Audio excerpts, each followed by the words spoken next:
Good evening, ladies and gentlemen. This is Shaddy the Red. Hope you're doing well. Another episode of Shaddy the Red. Bringing you episode 23, game week 23.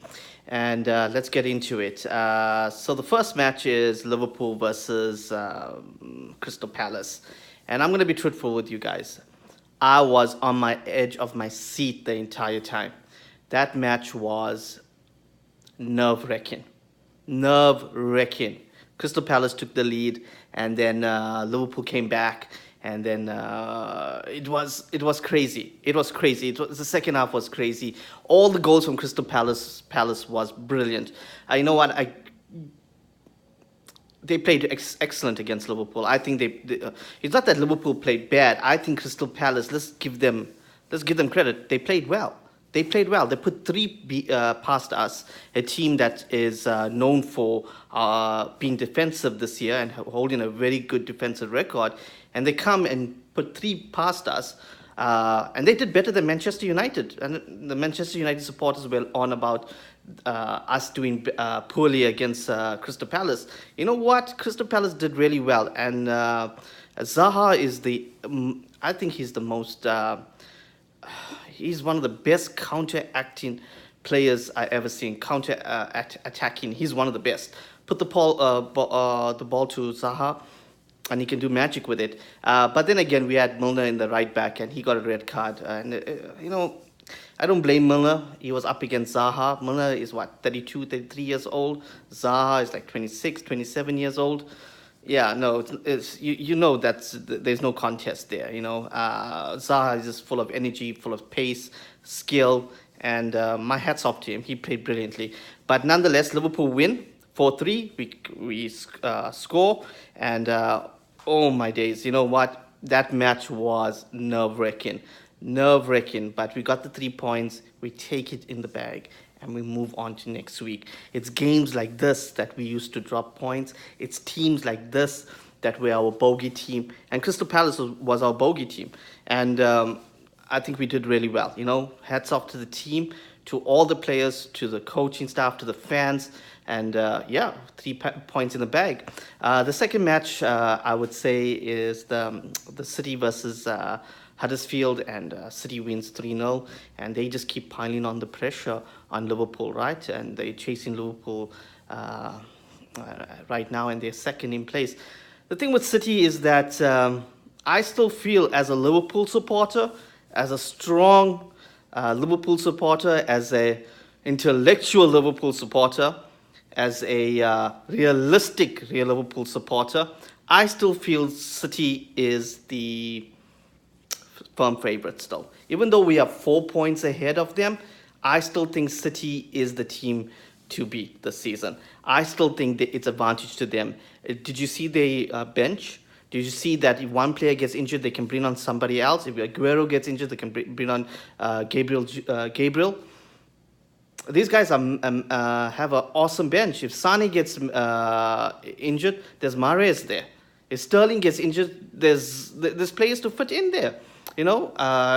Pep has done a brilliant job with the City, and they are definitely the team to beat. They definitely took the English Premier League to the next step. Therefore, Liverpool at 23 games, sitting at 60 points. It's not because Liverpool has done great. Yeah, I think Liverpool has done magnificently. But which team pushed them to do this? It was City. It was definitely City that pushed Liverpool to become the team that they are today. No one can tell me Manchester United. That's bullshit. Even though Manchester United won so many league titles, they're not the trendsetters. City is the trendsetter. City is the team to beat. In pro boxing, if you want to be the world champion, you got to beat the current world champions. And the current EPL champions are City, and that's the team to beat right now. I'm not going to compare my team to a sixth place team, United. I'd rather compare my team to City at this point. City is the benchmark, and they are the team to beat. So they again putting pressure on Liverpool. So well done to them. Hopefully they kind of drop points at some point along the line. Then we go to the next match, Tottenham versus Fulham. And that match, oh my God, it ended 2-1. 2-1. And I think Fulham played excellent. Fulham, I don't know if you guys seen Ranieri's face at the end of the match, and he was just so angry and disappointed at losing that match in the last 10 seconds. And Tottenham was pretty lucky there to come out with a 2-1 victory. And the injuries keep piling. And Dele Alli is gone off now, and Son is off on some Asian tournament. Harry Kane is injured. So yeah, they are in big trouble, Tottenham. I wonder if they can hold on to the third place at this current time. Yeah, I don't like to see any player get injured, but uh, Tottenham has taken a huge blow with all the injuries that has taken place. We go on to the next match: Chelsea versus Arsenal. I think that was the match of the weekend, and you know what? Going into that match, I thought Chelsea would have would give Arsenal a battle, but it turned out that Arsenal turned it around and put two past Chelsea, and Chelsea, when you play Hazard as your main striker, you basically come into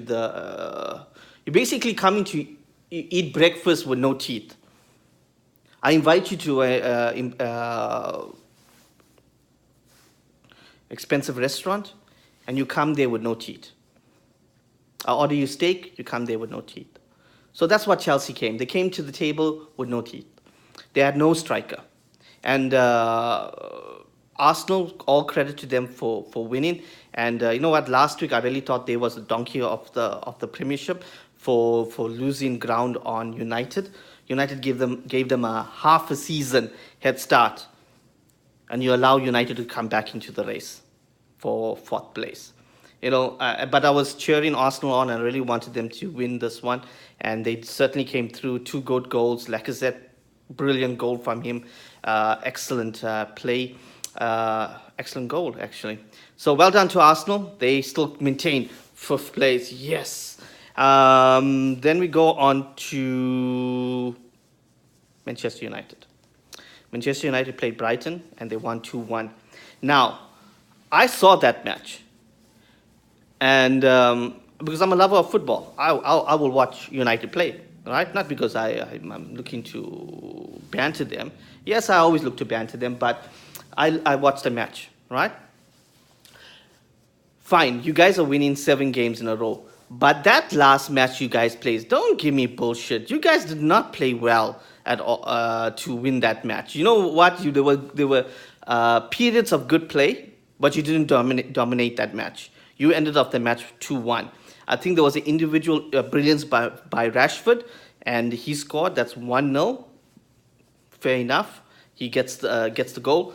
But yeah, you guys, what, 7 wins, still 6th place,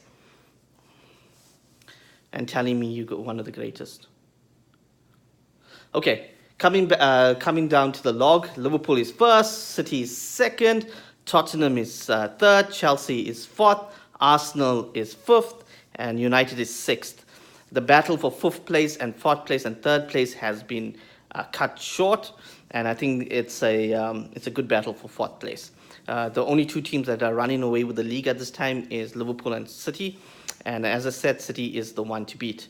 Coming to my final part of the show, the donkey of the show, the donkey of the week. So I got 3 contenders, right? First one, Chelsea, for getting beaten by Arsenal 2-0, going there with no striker. Second is Sarri, the Chelsea manager, for what he said about his team, about his players, that is hard to motivate. And he went on and on and on in his Italian language. And yeah, he's a donkey too. But the 3rd place, I think these guys deserve it. And I think everyone will agree with me, is the United supporters. You are the donkeys of the week. You know, your team won 7 games in a row, right? Or whatever it is, 7, 6, 8. I don't give a shit. The fact of the matter is, you guys are sixth, right? You guys are winning a few games and got some momentum going. That doesn't make you a great team. You guys still suck ass, right? I don't give two balls hairs about how great your team was, right? You guys had a period in the 90s and you dominated the English Premiership. That time is over. You guys last won the Premiership 6 years ago. Not even last year. Not even 2 years ago. Not even 3 years ago. You guys haven't won it in 6 years. And a few matches, you get so hyped up. You come out of your holes. You come out of the toilet, and you're singing that you're back in it. No, you're not back in it. Shut up. Sit down. If you know football, you would know that your team sucked ass this season, right? And Liverpool and City are the trendsetters. You need to catch up with us, right? United supporters, you guys are the donkeys. You guys banter Liverpool and Liverpool supporters, and Liverpool is sitting number 1 in the league, number 1. The team that is your City rival is Manchester City, right? And they sat in second. Just 20 years ago, they were in Division 2. And right now, they're above you, won a few titles in the last 6 years, and sitting second. Tottenham, they are homeless. They don't even have a home stadium. Homeless, gypsies. They didn't buy any players this season, and they're sitting third. Chelsea, new manager, no striker, sitting fourth. Arsenal, the banter club of the English Premiership. New manager, new team, they're going through a fixing phase, lying fifth. And you, United, what's your excuse? Mourinho? Mourinho had the same players as Solskjaer has. Your team is shit. Your team is shit.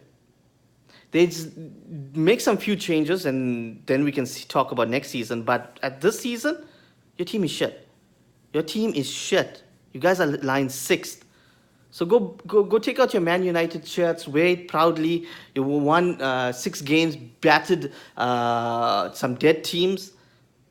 Went against Tottenham, won 1-0. And if anyone with a football brain saw that match, would know that, yeah, you guys won. You took the 3 points, which is important. But did you play good football? Not really, right? Well, guys, end of the day, I'm happy. United supporters tick me off, but supporters tick me off. But I wish you guys well. Have a great week ahead.